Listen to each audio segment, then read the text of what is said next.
안녕하십니까. 서울대학병원 내과 허대석입니다.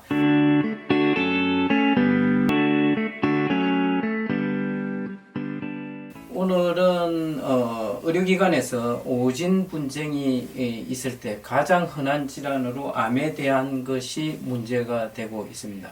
그 원인에 대해서 함께 한번 살펴보겠습니다. 한국소비자원에서 의료기관에서 오진에 대해서 환자들하고 의료기관 사이에 분쟁이 있는 것 중에서 10건 중에 6건이 암에 대한 것이라고 발표한 바 있습니다. 이런 상황은 미국에서도 마찬가지입니다.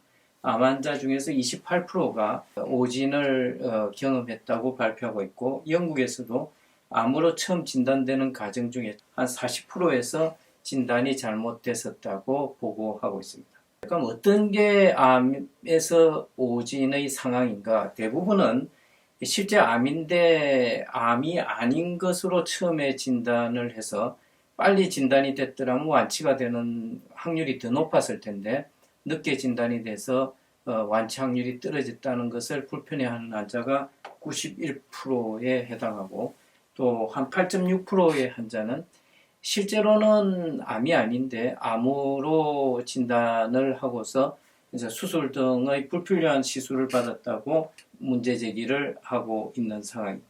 그럼 그 원인은 뭔가를 물어봤더니 추가 검사, 필요한 추가 검사를 하지 않아서 영상 검사의 판독에 오류가 있었다고 하는 게 대부분이고, 일부 검사나 검체가 부적절했다는 것을 문제로 제기하기도 합니다. 그럼 암에 대한 진단에 있어서 오진 분쟁이 많은 것의 원인을 환자의 정세, 또 혈액검사, 영상검사, 조직검사의 순으로 한번 검토해 보겠습니다. 환자의 정세는 암 환자들이 어떤 정세가 다 있습니다. 그래서 의료기관을 찾기 하는데, 이럴 땐 폐암 환자 같으면 기침이 흔한 정세 중에 하나입니다. 그 기침 때문에 의료기관을 찾았는데, 의료기관 입장에서는 기침하러 오는 환자 중에 꼭 폐암만 있는 게 아니고 감기 환자도 있을 수 있고 결핵 환자도 있을 수 있고, 기침이라는 증세 하나만 놓고 보면 폐암은 지극히 일부의 원인을 차지할 뿐이고, 대부분은 감기 환자거나 결핵과 같은 호흡기 계통 환자가 있습니다. 기침으로 온 환자를 두고 모든 환자를 폐암에 준해서 검사를 할 수가 없습니다. 실제로 진단을 어디까지 할 건가를 결정함에 어려움이 있습니다. 이 부분에 대해서는 제가 올린 동영상 중에서 암 발생의 정세에 대한 부분이 있으니까 참고하시기를 바랍니다. 두 번째는 이제 병원에서 하는 검사 중에 피검사, 혈액검사가 있는데요.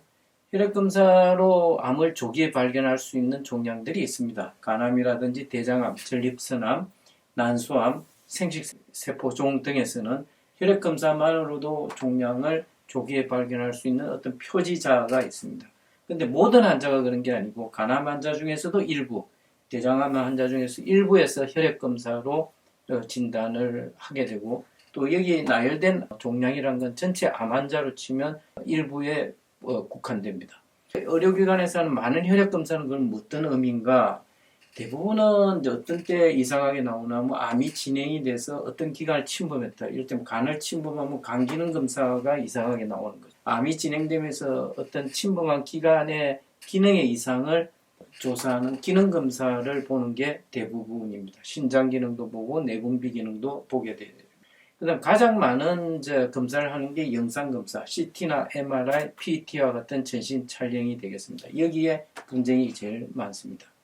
암은 이론적으로는 하나의 정상적인 세포가 갑자기 암으로 변하면서 세포 분열이 계속돼서 종양으로 형성이 됩니다. 30분의 세포 분열이 일어났을 때 세포 수로는 10의 구성, 10억 개가 되고 크기로는 1g, 1cm의 종양이 돼서 그때서야 손으로 만져지거나 엑스레이를 찍었을 때 인지가 됩니다. 그럼 그보다 작은 종양일 때는 분명히 암세포는 몸에 있는데 우리가 검사, 병원에서 여러 가지 엑스레이를 찍더라도 알아낼 수가 없는 한계점이 있습니다.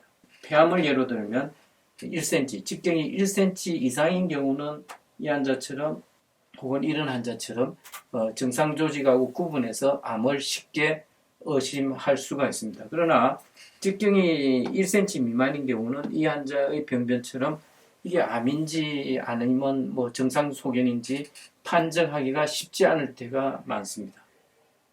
또 다른 어려운 점은 영상검사에서 엑스레이를 찍었을 때 그 판정이 누가 봐도 정상적인 거하고 암이 흑백으로 구분되지를 않습니다. 이 환자는 정상인의 폐 CT 촬영인데 거기에도 여러 가지 점이 있습니다. 이 점들은 대부분 혈관이거나 기관지가 이렇게 보입니다. 그러나 그 중에서 암을 의심하는 이런 병변을 혈관이나 기관지와 구분하는 게 쉬운 일이 아닙니다. 유방에 대한 조기 검진을 위해서 이제 조영술을 많이 하는데 엑스레이 촬영은 이때는 대부분 좌측하고 우측을 찍어서 대칭인가 아닌가를 비교를 하는데 이와 같이 이제 밀도의 차이가 있는 병변이 있으면 암을 의심하게 됩니다. 이 환자 같은 경우 이게 분명히 좌측에 비해서 우측에 이상 소견이 보여서 쉽게 진단을 붙일 수 있는 데 비해서 이런 환자의 경우 좌우 사이에 구분을 하기가 쉽지가 않습니다.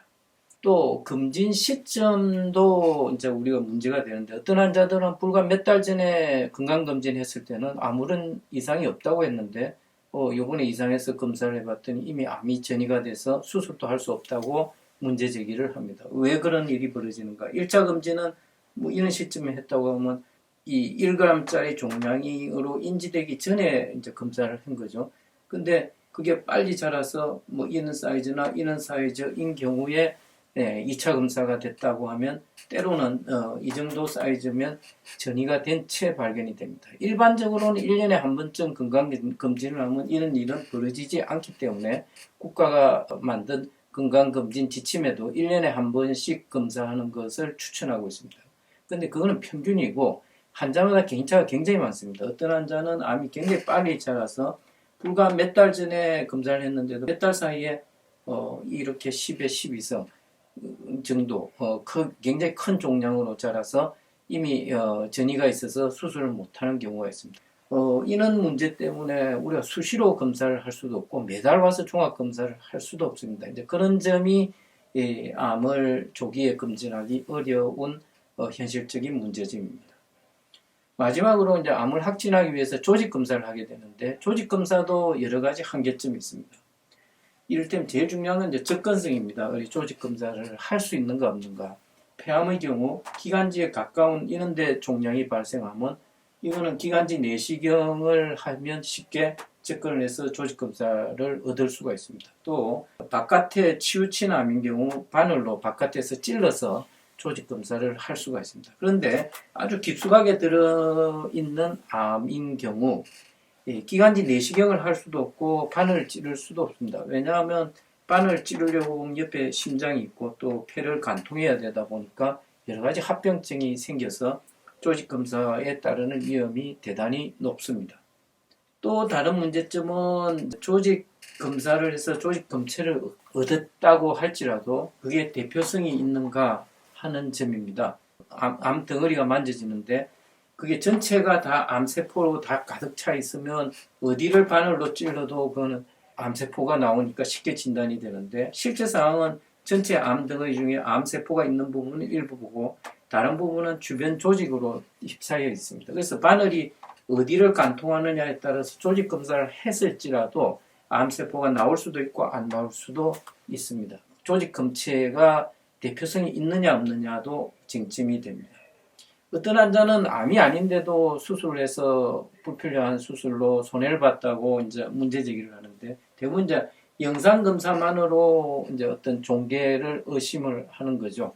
근데 그 부위가 아주 깊어서 조직 검사하기가 쉽지가 않다든지 조직 검사를 반복했는데도 그 바늘이 암세포를 관통하지 못해서 뭔가가 안 나오면 이제 이게 할 수 없이 전체를 다 제거하는 수술을 해야 됩니다. 사람 몸하고 기계의 차이점입니다. 기계 같으면 이걸 그냥 쉽게 분해해 보면 이상한 소견을 확인할 수가 있는데 사람 몸을 분해를 할 수 없다 보니까 환자한테 최소한의 손상을 주면서 우리가 조직을 얻으려고 하니까 한계점이 있습니다. 그러니까 이런 경우 뭔가 영상검사에서 혹이 의심이 되는데 그게 암일 수도 있고 과거의 결핵을 앓은 흉터일 수도 있는데 미리 조직 검사를 할 수 없으니까 완전 제거를 하고 나서 보니까 그게 과거에 결핵을 앓았던 흉터로 나온 경우 불필요한 수술을 한 것이 아닌가 오해를 하게 됩니다.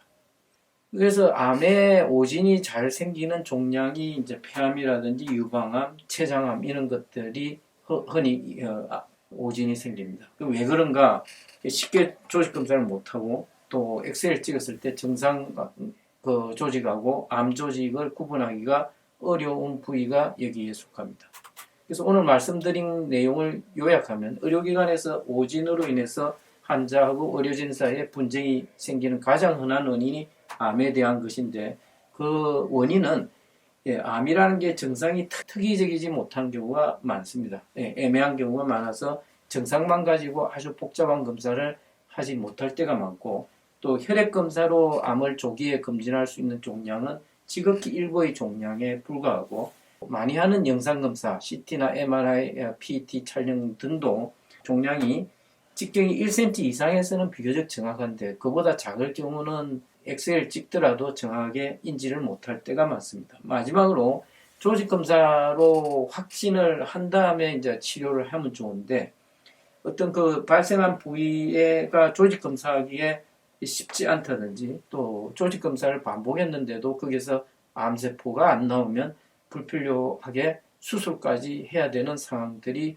발생합니다. 이제 이런 이유 등으로 암을 조기에 진단하고 정확하게 진단하는 게 쉽지가 않기 때문에 의료기관에서 오진에 대해서 의료진하고 환자나 보호자 사이에 분쟁이 일어나는 가장 흔한 원인이 암입니다. 이런 점을 이해하시고 그런 한계점이 있어서 문제가 생긴다는 점에 대해서 이해를 해 주시기 바랍니다.